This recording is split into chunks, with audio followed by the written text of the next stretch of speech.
नमस्कार, मैं हूं रुपेश श्रीवास्तव। आप देख रहे हैं city bulletin news. City bulletin news में करता हूं आपका स्वागत। पेश है आज के प्रमुख समाचार।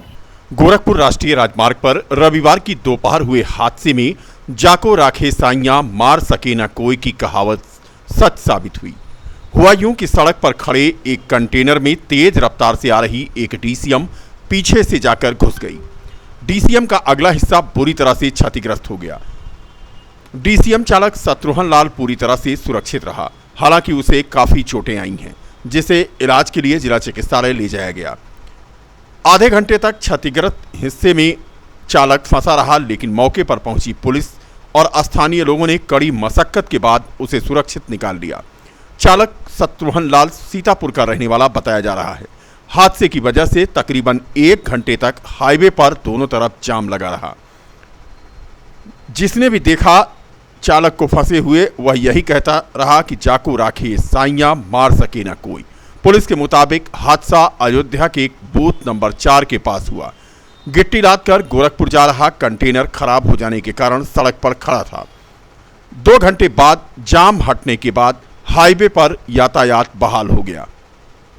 बता दें कि रामनगरी अयोध्या में नेशनल हाईवे 27 पर खड़े कंटेनर और डीसीएम की भिड़ंत होते ही अफरा तफरी मच गई। इस हादसे में फंसे डीसीएम ड्राइवर को बचाने के लिए घंटों प्रयास किया गया और उसके बाद उसे निकालकर जिला चिकित्सालय भेजा गया। जाम हाईवे को कड़ी मशक्कत के बाद खोला जा सका। ट्रेलर खड़ा हुआ था, पीछे से मारुति को ओवरटेक करने के चक्कर में ये पीछे से जाके ठोक दिया ट्रेलर में और बहुत बुरी तरह फंस गया, जिसका एक पैर काफी डैमेज हो गया। और हम लोगों ने मेहनत करके उसको 100 नंबर पे भिजवाया, हॉस्पिटल से भिजवा। ये जगह का नाम क्या है यहाँ पर? ये 4 नंबर बूथ बोलते हैं। क्या बजे घटना है ये? ये लगभग 1-1.5 घंटे पहले का। किसी कैजुअल्टी नहीं हुई है? नहीं, कैजुअल्टी नहीं हुआ, सिंगल ड्राइवर था, उसी को चोट आई है। घटना एक ट्रेलर जो है पहले से खड़ी थी, जो खराब थी और पीछे से आ रहा था। उस साइड में मारुति गाड़ी थी, जिसको ये कंट्रोल नहीं कर पाया अपनी गाड़ी को और दूसरी ट्रेलर में पीछे से जाके ये घुस गई। घायल कितने लोग हुए हैं? एक लोग है, ड्राइवर ही केवल था, कंडक्टर था नहीं। और जिसकी 12:50 पे एक ड्राइवर जो है बूथ नंबर 4 से यहाँ आया है। रोड ट्रैफिक एक्सीडेंट का मामला है और उसको दाएं पैर में चोटें लगी हैं, बाकी होश में है और प्राथमिक इलाज किया जा रहा है, प्राथमिक उपचार किया जा रहा है। अभी तो फिलहाल स्टेबल है, पर दाएं पैर में लग रहा है कि फ्रैक्चर हुआ है ना। नगर निगम के सफाई कर्मी कल इकट्ठा होकर नगर निगम में बैठक करने के बाद एक विरोध प्रदर्शन जुलूस गुलाबबाड़ी से तक निकालेंगे और एक सभा करेंगे। बता दें कि नगर निगम के सफाई कर्मी इस बार अनिश्चितकालीन हड़ताल पर हैं। 2 महीने का वेतन, सर्दी और गर्मी की वर्दी न मिलना, 8 घंटे की बजाय 12 घंटे ड्यूटी से परेशान कर्मचारियों ने सफाई कर्मचारी संघ के महानगर अध्यक्ष विनय वाघमार के नेतृत्व में आज नगर निगम परिसर में बैठक कर रविवार से पूर्ण रूप से कार्य बहिष्कार करके सैकड़ों की संख्या में इकट्ठा होकर जुलूस निकालेंगे और एक सभा करेंगे और अपनी मांगों से संबंधित एक ज्ञापन महापौर को सौंपेंगे। कर्मचारी जो समस्या थी आपको पहले भी अवगत करा चुके हैं, हम सब अधिकारियों को अवगत करा चुके हैं। आज हमारा जो था आज हमारा जो था मीटिंग थी, हम सभा। आज मतलब क्या क्या किया, हमारा हड़ताल जो है जारी रहेगा जब तक समस्या का निराकरण नहीं कर दिया जाएगा। हड़ताल जारी रहेगी।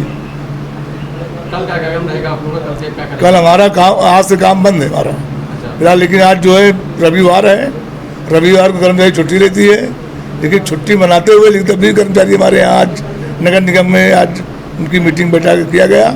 मीटिंग करने के बाद उनको जो है सर्वसम्मत से उनको बताया गया कि कल जो है कल पूरा बंद रहेगा, आज भी पूरा बंद है। जब तक समस्या का निराकरण नहीं कर दिया जाएगा तब तक ये हड़ताल जारी रहेगी। हाँ, कल अगर हमारी समस्या को निराकरण न किया गया तो कल यहाँ से नगर निगम से लेकर गुलाबबाड़ी जुलूस लेके जाएंगे। पावर यहाँ जो हमारे महापावर हैं ऋषि के जो उपाध्याय, ये अगर चाहे वेतन जो है मिल सकता है कर्मचारियों का, क्योंकि 15 वित्तीय में पैसा है।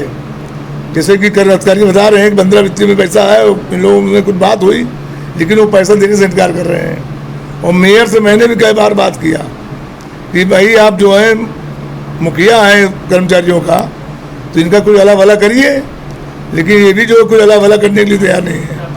कितने कर्मचारी हैं जो पुलिस हैं? अभी तो ये खाली नगर निगम फैजाबाद है, कितना? अगर ज़्यादा ये अगर नहीं मानेंगे तो आपके साथ पूरा मंडल जो कर्मचारी इकट्ठा होगा। नंदी ग्राम करिपर्ण कुटीरा कीन्ह निवास धर्म धुर धीरा मांगी मांगी आयसु करत राजकाज बहुभांति। जी हाँ, भरत कुंड इसी ऐतिहासिक घटना की स्मृति स्थली है। इस कुंड पर स्नानोपरांत पितृ तर्पण एवं पिंडदान का विधान है। विशेषकर सोमवती अमावस्या को यहाँ श्राद्ध करने का अत्यधिक महत्व है। इससे पितरों के साथ ही समस्त देवी देवता भी परम संतुष्ट होते हैं। हम दिखा रहे हैं आपको भरत कुंड सरोवर। जी हाँ, अयोध्या से कुछ ही दूरी पर स्थित भरत कुंड सरोवर है। भरत कुंड सरोवर में जलकुंभ भी इतनी ज़्यादा हो गई थी कि सरोवर की महत्ता समझ में ही नहीं आ रही थी। बीड़ा उठाया यहाँ पर यहाँ के पूर्व प्रधान और वर्तमान क्षेत्र पंचायत सदस्य रामकृष्ण पांडे ने। तस्वीरें आप देख सकते हैं। भरत कुंड सरोवर की सफाई शुरू हो गई है, जलकुंभ भी निकालने का कार्य चल रहा है। पौराणिक भरत कुंड, इसका अपने आप में एक अलग ही महत्व है। इस परम पावन तीर्थ में स्नान कर दानादि करने पर प्राणियों को अक्षय फल की प्राप्ति होती है। यहाँ का स्नान मनुष्यों को निसंदेह पापों से छुटकारा दिला देता है। यह कहना है पंडित रामकृष्ण पांडे का। क्षेत्र पंचायत सदस्य हैं श्री पांडे और उनका ही प्रयास है कि भरत सरोवर नृत्य आरती होती है। जी हाँ, श्री भरत सरोवर नृत्य आरती का आयोजन प्रतिदिन शाम को यहाँ पर होता है और मनोहारी दृश्य यहाँ नजर आता है। भरतकुंड सरोवर की यूं तो तमाम पौराणिक कहानियां हैं, लेकिन सभी कहानियों को हम आपको बताने की बजाय बता दें कि रामकृष्ण पांडे बताते हैं कि समस्त कुंडों में भरत कुंड का महत्व अत्यधिक है। इसकी अपनी विशेष प्रशस्ति है। इसका निर्माण स्वयं भरत जी के द्वारा हुआ है। भगवान श्री राम के वनवास काल में श्री भरत यहाँ 14 वर्ष तक तपोरत थे। उन्हीं के द्वारा यहाँ विशाल मंदिर का निर्माण भी हुआ, जिसमें उन्होंने श्री सीताराम की पादुकाओं की स्थापना की। अयोध्या से लगभग 12 मील की दूर पर दक्षिण पश्चिम दिशा में पक्की सड़क के किनारे आज भी यह महत्वपूर्ण तीर्थ वर्तमान है। जी हाँ, भरतकुंड सरोवर की सफाई रामकृष्ण पांडे क्षेत्र पंचायत सदस्य के द्वारा शुरू कराई गई है और माना जा रहा है कि कुछ ही दिनों के बाद यह कुंड फिर से दर्शनीय रूप ले लेगा। यहाँ आने वाले हजारों श्रद्धालु यहाँ पर दर्शन पूजन करके भरत कुंड में स्नान कर सकेंगे। सैन्य शहीद स्मारक सेवा ट्रस्ट द्वारा आतंकवाद निरोध दिवस का आयोजन किया गया। कार्यक्रम का आयोजन अमर जवान मंगल पांडे चौक स्थित सैन्य शहीद स्मृतिका पर पुष्पांजलि और पराक्रमी सैनिकों का सम्मान किया गया। इस कार्यक्रम के मुख्य अतिथि प्रीतम सिंह व पूर्व पुलिस अधीक्षक ने शहीदों को पुष्पांजलि अर्पित की। इसके बाद आतंकवादी हमले में दिव्यांग सैनिक राकेश कुमार सिंह का शाल उड़ाकर सम्मान किया गया। विशिष्ट अतिथि वरिष्ठ पूर्व सैनिक सूबेदार मेजर शिवशंकर सिंह, कैप्टन के तिवारी और कार्यक्रम की अध्यक्षता कैप्टन जेपी द्विवेदी ने किया। संचालन ओम प्रकाश सिंह नाहर के द्वारा किया गया। कार्यक्रम में सबसे पहले पुष्पांजलि अर्पित की गई और इसके साथ ही आतंकवाद से लोहा लेने वाले कैप्टन के तिवारी का सम्मान मुख्य अतिथि के द्वारा किया गया। कार्यक्रम के आयोजक कबींद्र साहनी थे। ज्ञातव्य हो कि भारत की सीमा पर आतंकवादी संगठनों ने बहुत से हमले किए, जिसमें सेना, सीआरपीएफ, पुलिस और आमजन की जनहन की हानि हुई। इन्हीं सब बातों को लेकर के निषेध दिवस मनाया जाता है।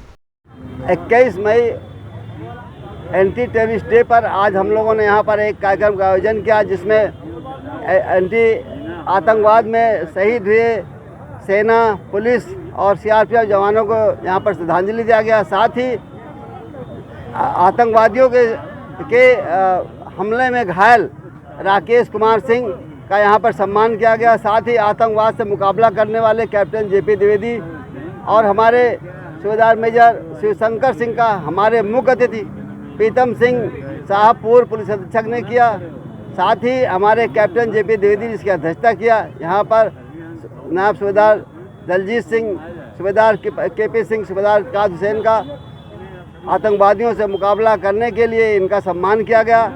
आज हम लोग ये मैसेज देना चाहते हैं कि आतंकवाद का कोई जात धर्म नहीं होता है। आतंकवाद से लड़ने के लिए हमको सबको एक होना पड़ेगा, सारे भेदभाव भूल करके। इन्हीं शब्दों के साथ जय हिंद। अयोध्या में डाक विभाग की जमीन के बदले जमीन आवंटन एवं वाई श्रेणी का मकान भत्ता दिलाए जाने की मांग को लेकर के अयोध्या मंडल के राष्ट्रीय कर्मचारी संघ ने सांसद लोकसभा लल्लू सिंह के आवास पर मुलाकात कर उन्हें मांग पत्र सौंपा। सांसद लल्लू सिंह ने कर्मचारियों की मांग को स्वीकारते हुए कहा कि अयोध्या में डाकघर हेतु जमीन के लिए उत्तर प्रदेश शासन से वार्ता कर भूमि आवंटित कराकर भव्य डाकघर का निर्माण कराने तथा केंद्र सरकार से 22 श्रेणी का मकान भत्ता दिलवाने का उन्होंने आश्वासन दिया।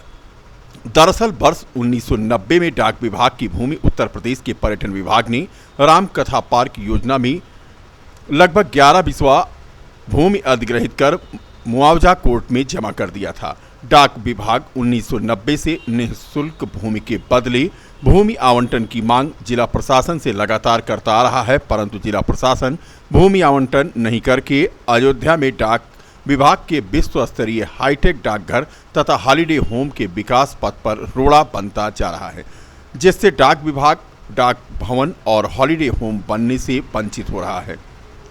हनुमानगढ़ी शहादतगंज से हम डाकखाना के संघ के जितने कर्मचारी हैं सब लोग साथ में आज माननीय सांसद जी से एक सौहार्दपूर्ण मीटिंग के लिए बैठक किया गया है, जिसमें अयोध्या में हम लोगों की ज़मीन थी, जो ज़मीन को रामकथा पार्क योजना के अंतर्गत एक्वायर कर लिया गया था। उस ज़मीन के बदले ज़मीन निःशुल्क हमेशा डाक विभाग मांगता आया है, जो अभी तक आवंटित नहीं हुआ है।